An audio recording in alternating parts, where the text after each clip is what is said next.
අපේ සාකච්ඡාව අද වෙන්වන්නේ කෙටි කතාව සම්බන්ධ.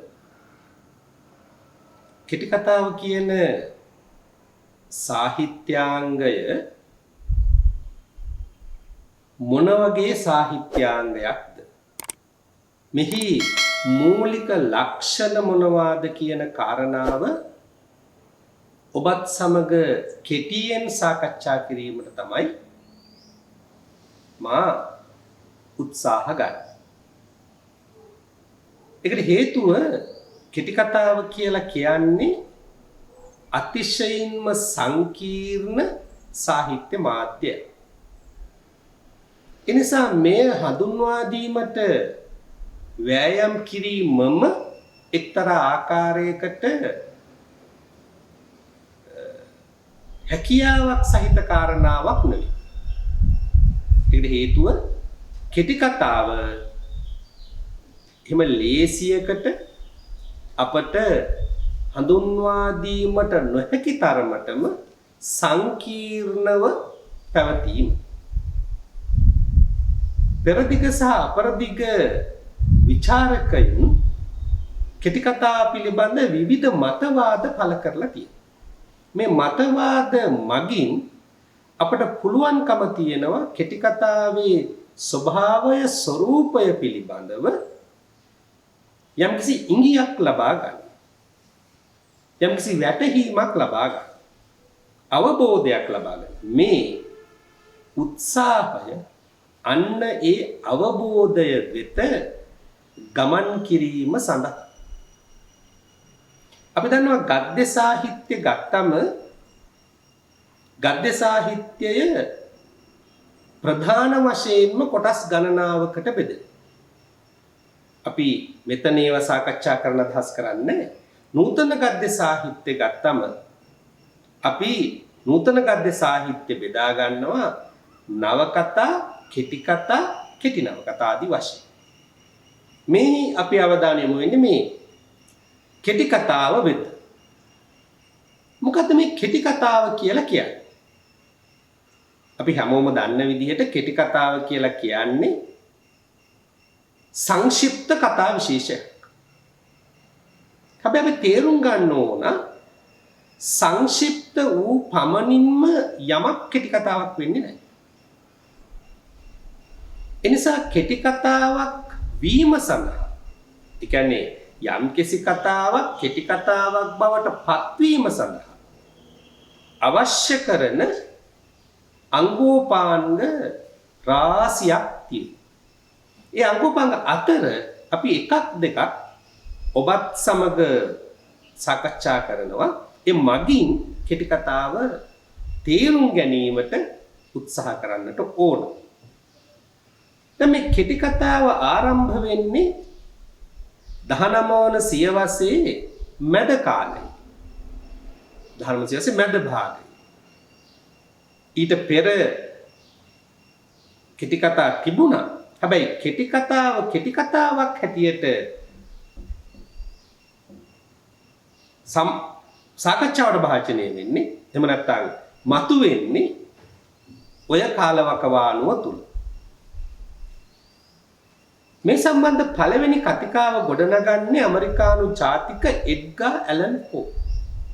ඔහු නතාලියන් හෝතෝන් කියන නිර්මාණකරුවගේ නිර්මාණ පිළිබඳ කරන ලද විග්‍රහයකදී කෙටි කතාවකට අනන්‍ය වූ සාධක කීපයක් හඳුන්වා දෙනවා. ඒ අතර අපිට පේනවා ඒකීය ධාරණාව කියන කාරණාව, ඒත් එක්කම සංක්ෂිප්තතාව කියන කාරණාව, අනවශ්‍ය කිසිදු සිද්ධියක් නොතිබිය යුතුයි කියන කාරණා වගේ දේවල් අදත් අපි භාවිත කරන කෙටි කතාවේ මූලික ලක්ෂණ එඩ්ගා ඇලන් පෝ තමයි පළවෙනි වතාවට අපට හඳුන්වා දෙන්නේ.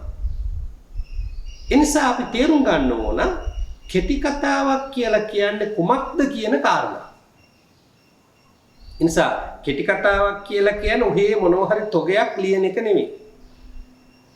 අපිට පැහැදිලි ඒ අනුව එඩ්ගා ඇලන් පෝ විග්‍රහ කරන්නේ සංක්ෂිප්ත නිර්මාණයක් වෙන්නත් ඕන.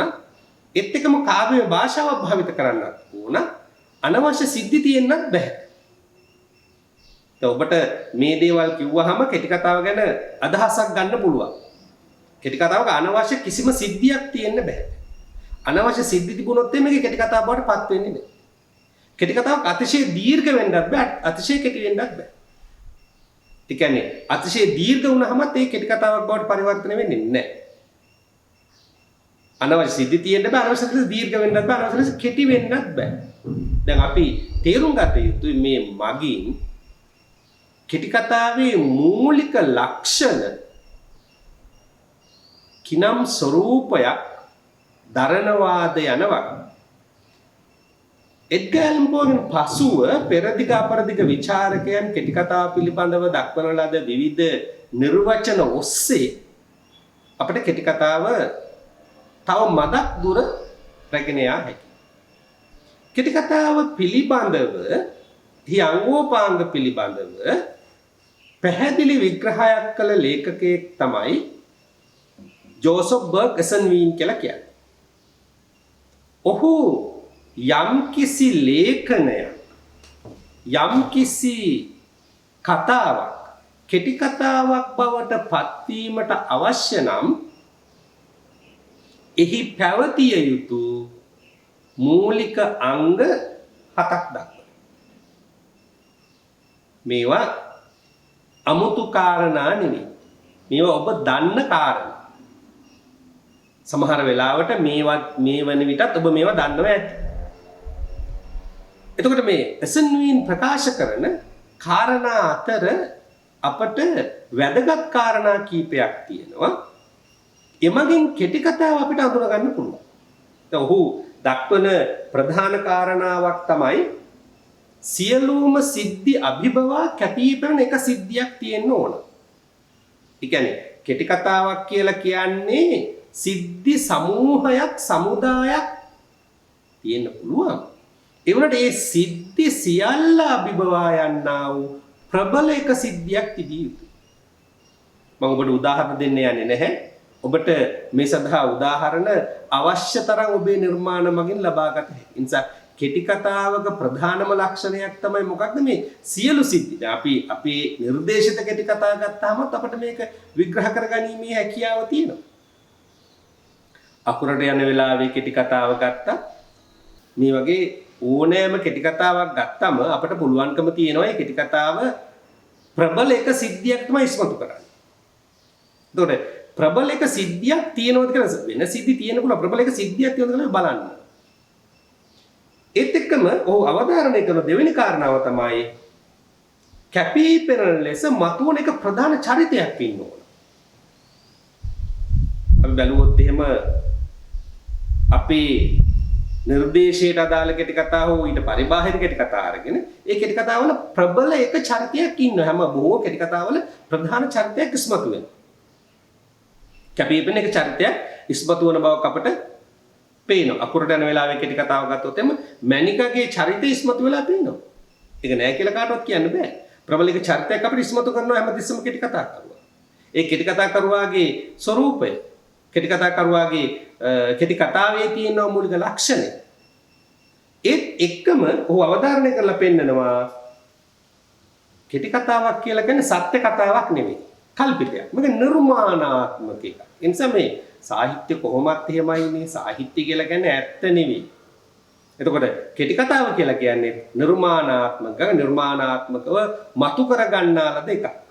ඒ කියන්නේ කල්පිත කතාවක්. කවියා විසින් ගොඩනගන ලද කල්පිත කතාවක් තමයි කෙටි කතාව කියලා කියන්නේ. ඒ නිසා කෙටි කතාව නිර්මාණාත්මක ප්‍රබන්ධයක් විය යුතුයි. ඒත් එක්කම කතා වින්‍යාසයක් තියෙන්න ඕන. මේ හතරවෙනි කාරණා කතා වින්‍යාසය. ඒ කියන්නේ හේතුඵල සම්බන්ධතාවකට අනුව කතාව ගොනු කරන්න. කතන්දරයක් කියාගෙන යනවා වගේ දිගටම හේතුඵල සම්බන්ධතාවකින් විනිර්මුක්තව හේතුඵල සම්බන්ධතාවකින් තොරව කෙටි කතාවක් අරගෙන යන්න බෑ. ඒ නිසා කෙටි කතාවක් වුණාම කෙටි කතාවේ එකිනෙක සිද්ධිය අතර අන්තර් සම්බන්ධතාවක් තියෙනවා. එකිනෙක අතර හේතුවක් ඵලයක් තියෙනවා. හේතුඵල සම්බන්ධතාවක් කියලා කිව්වේ ඒක කෙටි කතා කරුවට පුළුවන් අවශ්‍ය විදිහට ගොඩනගා ගන්න. මුල මැද අග හෝ එහෙම නැත්නම් මුලේ ඉඳලා පටන් අර අගට යන්න පුළුවන් මේ ඕන විදිහට කෙටි කතා කරුවට ගොඩනගා ගන්න මේ හැකියාව තියෙනවා. තමගේ ධාරණාව තීව්‍ර කිරීමේ අභිලාෂය. ඒක උචිතම විදිහ තමයි කෙටි කතා කරනවා මේ කතා වින්‍යාසය කියන කාරණාව තෝරගන්න ඕන. ඒත් එක්කම අනවශ්‍ය ලෙස විස්තර වෙලා තියෙන්න බෑ. ඒ කියන්නේ සිද්ධි හකුලුවා දක්වන්න ඕන. විස්තීර්ණ භාවය කියන එක පිටචට සලකන්නේ කෙටි කතාවේදී. එහෙම නැත්නම් මේ පළල් වෙලා අනවශ්‍ය ලෙස විස්තර කරලා ලොකුවට පෙන්වන්නේ නැහැ කෙටි කතා කරනවා. නිසා කෙටි කතා හැම දෙයක්ම සංක්ෂිප්තව හකුලුවා දැක්වීම විශේෂ කාරණාවක් හැටියට අපි දකිනවා. අනිත් එක තමයි සියල්ල එකට සංවිධානාත්මක වෙන්නේ. ඒ කියන්නේ එක අරමුණක් වෙත ගමන් කරලා තියෙනවා. එක අරමුණක් වෙත ගොනු වෙලා තියෙනවා. එක අදහසක් වෙත ගොනු වෙලා තියෙනවා. සියල්ල මනමින් සංවිධානය වෙලා තියෙනවා කියන එක අදහස් කරේ ඒක. අවසාන කාරණාව තමයි ඒකීය ධාරණාවක් තිබීම. ඒ කියන්නේ කෙටි කතාවක ධාරණාව කියලා කියන අරමුණු රාශියක් තියෙන්න බෑ. අරමුණු රාශියක් තියෙන කෙටි කතා තිබෙනවා. නමුත් ඒ සියලු අරමුණු අතර ප්‍රධාන ඒකීය අරමුණක් තියෙන්න ඕන. දැන් මේ ජෝසප් ගෙසන්වින් කෙටි කතාව සම්බන්ධ ඉදිරිපත් කළ අදහස් කීප. හැබැයි මට හිතෙනවා කොපමණ කාලයක් ගත වුණත් මේ හරහා අපට කෙටි කතාවේ ස්වභාවය ස්වરૂපය අඳුන ගන්න පුළුවන්. වර්තමානයේ වන විට මේ පිළිබඳ විවිධ කතිකා නිර්මාණය වෙලා තියෙනවා. මේවා ප්‍රතික්ෂේප වෙලා තියෙනවා. මේවා ගැන සංවාද ඇති වෙලා තියෙනවා. සමහර වෙලාවට විවිධ ධාරණා තියෙනවා. ඒකීය ධාරණාවකින් පිළිගන්න බෑ වගේ මතවාද ඇති වෙලා තිබුණා. අපි තේරුම් ගත යුතුයි කෙටි කතාවක් වුණාම මේ ලක්ෂණ වලින් යුක්තයි. ඔබට මේ සඳහා අවශ්‍ය තරම් නිදර්ශන සපයා ගැනීමේ හැකියාව, නිදසුන් සපයා ගැනීමේ ස්වභාවය හෝ නිදුන් සපයා ගැනීමේ පහසුකම් තිබෙනවා. මේ ඒකීදයි කියන්නේ එක ධාරණාවක් තියෙනවා. එතකොට මෙන්න මේ ලක්ෂණ වලින් යුක්ත ඒ කියන්නේ කැපී පෙනෙන එක ප්‍රබල සියල්ල අභිබවා යන සිද්ධියක් තියෙන ඒත් එක්කම චරිතයක් තියෙන කල්පිතයක් වුණු ඒත් එක්කම කතා වින්‍යාසයක් සහිත විස්තීර්ණ නොවුණු ඒ කියන්නේ අනවශ්‍ය ලෙස විස්තර නොවුණු සංවිධානශීලී ඒකීය ධාරණාවක් සහිත නිර්මාණය තමයි අපි කෙටි කතාව කියලා කියන්නේ. හැබැයි මේ කොටස් ටික තිබූ පමණින්ම කෙටි කතාව වෙන්නේ නැහැ. ඔබ මේ සම්බන්ධ තවත් හොයලා බලන්න ඕන, විග්‍රහ වෙන්න ඕන. දැන් ඇතැම් විචාරකයන්ට අනුව කෙටි කතාව සහ නව කතාව කියලා කියන්නේ සමහරු කියන්නේ එකක් කියලා. නෑ කෙටි කතාව සහ නව කතාව කියලා කියන්නේ එකක් නෙමෙයි. ඔවුන් මේක සලකන්නේ කෙටි කතාව කියලා කියන්නේ කෙටි, නව කතාව කියලා කියන්නේ දීර්ඝයි. ඒ නිසා නවකතාවේ සාරාංශය තමයි කෙටි කතාව කියලා කියන්නේ. ඒක වැරදි. නවකතාවේ සාරාංශය නෙවෙයි කෙටි කතාව කියලා කියන්නේ. කෙටි කතාවට ආවේනික වූ ලක්ෂණයන්ගෙන් යුක්ත නිර්මාණය. ඒ නිසා එක්තරා විචාරකයෙක් අවධාරණය කරනවා කෙටි කතාවක් සහ නවකතාව අතර ඇති වෙනස කොයි වගේද කියනවා නම් දියමන්තියක් සහ කන්දක් අතර තියෙන වෙනස වගේ. ලස්සන උපමාවකින් පැහැදිලි කරන්නේ. දියමන්තියක් සහ කන්දක් අතර තියෙන කියන්නේ අර කෙටි කතාවේ සියල්ලම හකුලුවා දක්වලා තියෙනවා. නව කතා කරුවා සියල්ල විස්තෘත කරලා ලොකුවට පෙන්නලා තියෙනවා. මේ විග්‍රහය කළේ ෆෙඩරික් පර්කින්ස් කියන විචාරකයා. ඒතර අපි තේරුම් ගන්න ඕනේ කෙටි කතාවේ වැදගත් දේ තමයි හකුලුවා තිබීම කියන්නේ. අදහස් සංක්ෂිප්තව දැක්වීම කියන කාරණා. අනිත් එක අපි තේරුම් ගන්න ඕනේ කෙටි කතාවක් කියලා කියන්නේ චරිත නිරූපණයට මූලිකත්වය දෙන එකක් නෙවෙයි අවස්ථා නිරූපණයට මූලිකත්වය. දැන් අපිට තියෙන ප්‍රශ්නේ මොකද්ද මේ චරිත නිරූපණය මොකද්ද මේ අවස්ථා නිරූපණය කියන එක. නවකතා කරුවාගේ අභිලාෂය අපූර්ව චරිත කීපයක් නිර්මාණය කරන. මොහොම මූලිකත්වනේ චරිතවලට. දැන් ඔබ බැද්දේගම කියවුවොත් එම සිලිඳු ගැන අවධානය යොමු වෙනවා. පුංචිමණික ගැන අවධානය යොමු වෙනවා. බබුන් ගැන අවධානය යොමු වෙනවා. නමුත් කෙටි කතා කරුවාගේ ප්‍රමුඛතාව ලැබෙන්නේ කෙටි කතා කරුවාගේ මූලිකත්වය ලැබෙන්නේ අර චරිතයට වඩා අවස්ථාවට. ඒ අවස්ථාව කොයි වගේද කියන කාරණා. ඒ අවස්ථාව මොන විදිහටද හැසිරලා තියෙන්නේ කියන කාරණා. ඒ අවස්ථාවේදී සියල්ල ගොනු වෙලා තියෙන්නේ කිනම් ආකාරයටද කියන කාරණා. ඒක තමයි කෙටි කතාවකදී අතිශය වැදගත්ම කාරණාව හැටියට එහෙම වැදගත්ම කාරණාව ලෙස නැත්නම් විචාරක දැන් මම වෙසක් පහනේ කෙටි කතාව ගන්න. වෙසක් පහනේ චරිතයට වඩා වැදගත් වෙන අවස්ථාව. ඒ වෙසක් පහන හදන සහ වෙසක් පහනේ ගිනිගත් අවස්ථාව. මේ අවස්ථාව තමයි මූලික කාරණාව වෙන්න ඕන කරන්නේ. දැන් දිසොංචනහම කෙටි කතාව ගත්තත් අපිට මේ ලක්ෂණේ පේනවා. නංගි කියන කෙටි කතාව ගත්තත් අපිට තම හොඳට පැහැදිලි වෙනවා මේක. ඒ අවස්ථාව නංගි සූදානම් වෙනවා තමන්ගේ වක්කඩු අයියට පරිත්‍යාග කරන්න. මේ අවස්ථාව මේ අවස්ථාව කියන කාරණාව තමයි කෙටි කතාවේදී මූලික අතදන්. ඒ කියන්නේ අදහස් වෙන්නේ නැහැ චරිත නොවැදගත් කියන එක. චරිත කොතනත් වැදගත් නැත්නම් මේ ගෙනියන්න බෑනේ. නමුත් අර නවකතාකරුවා චරිත නිරූපණයට ප්‍රමුඛතාව දෙනකොට කෙටි කතාකරුවා ප්‍රමුඛතාව දෙන්නේ අවස්ථා නිරූපණයට. එක්කම මේක අපි තේරුම් ගන්න ඕන. කෙටි කතාව මහා ගොඩක් විග්‍රහ කරන්න යන්නේ නැහැ. චරිතයක් තෝරගත්තොත්, සිද්ධියක් තෝරගත්තොත්, අවස්ථාවක් තෝරගත්තොත් එහි එක අංශු මාත්‍රයක් විග්‍රහ කිරීම තමයි කෙටි කතාකරුවාගේ කාර්යභාරය. ඒක නිසා තමයි සුප්‍රකට කෙටි කතා රචකයෙකු වන ඇන්ටන් චෙකොව් ප්‍රකාශ කළේ කෙටි කතාව කියලා කියන්නේ ජීවිතයෙන් පෙත්තක් නිරූපණය කරනවා. ජීවිතෙන් පෙත්තක්, පොඩි කොටසක්. ඒ කියන්නේ සමස්ත ජීවිතේ නිරූපණය කරන්න යන්නේ නැහැ. ජීවිතේ කොටසක් තෝරලා මතු කරලා දක්වන්න. අපිට පේනවා. දැන් අපි බැලුවොත් එimhe සමහර කෙටි කතාවල මේ ලක්ෂණය අපිට ඊටම මනවින් නිරූපණය කරන්න බුල මනවින් දැක් ගන්න පුළුවන්කම තියෙනවා. දැන් කවියෙකුට අත්දැකීමක් කියන කෙටි කතාවට ගියාම ඒ සිද්ධියට පාදක වෙන අහිංසක මිනිසාගේ හිතේ තියෙනා උදාරක සෙනෙහස තමයි ඉස්මතු කරලා පෙන්වන්නේ. ඉස්මතු විශේෂයෙන් මතු කරන්නේ. අනිත් දේවල් ලොකුවට කෙටි කතා කරුවා ඉස්මතු කරන්න උත්සාහ ගන්නෙ නැහැ. ඒතර අපි මෙන්න මේ කාරණාව තේරුම් ගන්න ඕන. ඒක නිසා තමයි චෙකොව් කියන්නේ කෙටි කතාව කියලා කියන්නේ මේ ජීවිතෙන් පෙත්තක් කියන කාරණාව බව. ඒ නිසා අපි අවබෝධ කරගත යුතුයි කෙටි කතාව මේ වගේ සංකීර්ණ නිර්මාණයක්. ඊටම ප්‍රබල නිර්මාණ විශේෂයක්. දැන් මේ විදිහට නිර්මාණය වන කෙටි කතාව මේ ලක්ෂණ වලින් පමණක්ම සමන්විත වෙන්නේ නැහැ. මීට අමතරව කලාත්මක භාවය, භාෂාව, ආකෘතිය, දෘෂ්ටි කෝණය මේ සියලු දේවල් කියන්නේ මේවට අපි කියන්නේ ශිල්පීය උපක්‍රම. ඒතර මේ ශිල්පීය උපක්‍රම මනමින් භාවිත කරලා තියෙනකොට කෙටි කතාවක් වඩා අපූර්ව නිර්මාණයක් බවට පරිවර්තන වෙනවා. මට අවශ්‍ය කලේ ඔබට පැහැදිලි කරන්න කෙටි කතාවක් කියලා කියන්නේ සරල විග්‍රහයකට આવොත් එක්තරාකට කෙටි කතාවක් කියලා කියන්නේ මූලිකව බැලුවොත් එම කුමක්ද කියන කාරණාව පිළිබඳ ඔබේ හිතේ චිත්‍රයක් මවන.